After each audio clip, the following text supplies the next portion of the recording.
Have you ever been so completely lost in a game that hours just disappear, and then later you realize you actually learned something? Well, that's the magic behind what we're talking about today. Digital game-based learning, or DGBL. We're going to dive into the science and the strategy that can turn a video game from just a fun pastime into a seriously powerful tool for education. You know, this quote from game designer Ralph Koster just hits the nail on the head. It completely flips the script on how we think about games. The idea isn't that games are a distraction from learning, it's that games are learning. Fun is just the brain's reward for figuring something new out. So to really get a grip on all this, we're going to break it down into 4 parts. First, we'll talk about what DGBL really is. Then we'll get into the science that makes it work. After that, we'll see how it totally changes the classroom dynamic. And finally, we'll look at some real-world examples. All right, first up, more than just a game. This is where we need to understand that we're talking about something way more sophisticated than just getting points or chasing a high score. I mean, think about it. Instead of reading a dry chapter on orbital mechanics, you could be in a game like Kerbal Space Program actually designing a rocket, launching it, and learning from your spectacular failures. Or instead of just memorizing dates, you could play Mission US and make choices that determine your fate as a young person living through a major historical event. You're not just consuming information, you're living it. So how does this all work? Why is it so effective? That brings us to our second section, the science of play. Because this isn't just a cool new trend, it's actually a method that's backed by some serious, well-established learning theories. And yeah, this isn't just a hunch. Researchers like Dr. James Paul G. have spent years studying this stuff, and what they've found is that a really well-designed game isn't just fun, it's an incredibly effective machine for teaching complex ideas in a way that really, truly sticks with you. So, it all kind of kicks off with an idea called cognitivism. This is all about what's happening inside your head. Think about any good strategy game. It's constantly making you problem solve, recognize patterns, and build these little mental frameworks, or schemas, to understand how its world works. You see, that whole process of building a mental map is learning in its purest form. And then you've got constructivism. This is the theory that we learn best when we're actively building knowledge for ourselves. And this is where games just absolutely shine.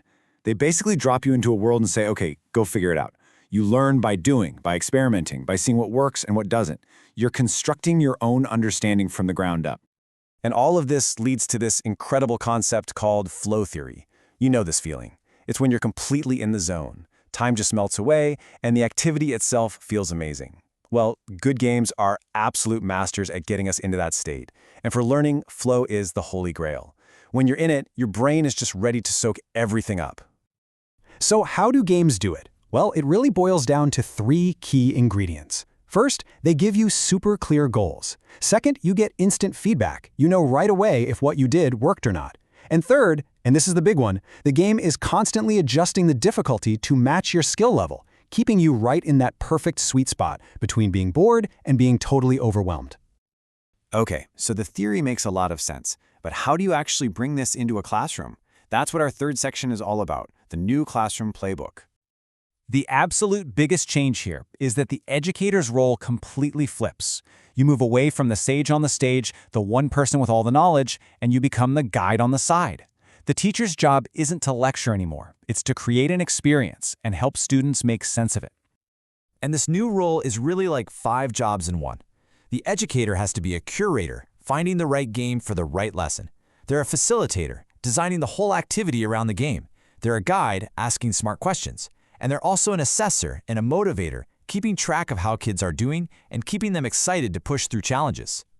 And this isn't just about letting kids have free time to play. It's a very structured process called scaffolding. Before anyone even touches the game, the teacher sets the stage, giving context and goals. While the students are playing, the teacher is observing and asking questions. And then, afterward, and this is so important, they lead a discussion to connect everything that happened in the game back to the actual lesson. Okay, so we've got the theory and the method. Now for the fun part. Let's press start and see what this actually looks like in the real world. Welcome to our final section, Press Start to Learn. So let's get concrete. Picture a 7th grade social studies teacher, we'll call her Mrs. Carter. She wants to teach her class about ancient civilizations, but instead of a slideshow, she has them fire up Minecraft and work in teams to research and build accurate models of ancient Egyptian and Mesopotamian cities. But here's the key. She doesn't just say, go build. She's walking around, guiding them with critical questions like these. Suddenly, the students aren't just placing blocks. To answer her questions, they have to think deeply about geography, about culture, about engineering, and they show their answers through what they create. Now, what's so powerful about this is that this kind of lesson perfectly hits modern educational goals, like the ISCT standards. Students become knowledge constructors. They're literally building their own understanding. And they become innovative designers, solving complex, open-ended problems in a space where it's totally safe to fail and try again. But you want to know what might be the biggest game changer of all? Assessment. Digital game-based learning offers a way to move beyond the stress and anxiety of the big final exam. Check out this strategy called baseline to finish line. So a student plays a quick game before the lesson even starts. Let's say they score a 35%. Now that's not a bad grade, it's just a baseline. It's data. It tells the teacher exactly what the student knows coming in. Then, after the teaching is done, the student plays the same game again, and boom, their score jumps to 85%. That huge leap isn't just a number on a page. For that student, it is visible, tangible proof that they got smarter. How motivating is that? And this opens the door to something that sounds like science fiction: stealth assessment. Imagine playing a puzzle game like Portal 2.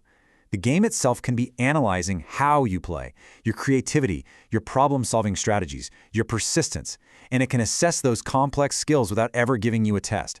The assessment is completely invisible, woven right into the fun. So when you put it all together, you see this isn't about replacing teachers with video games. Not at all.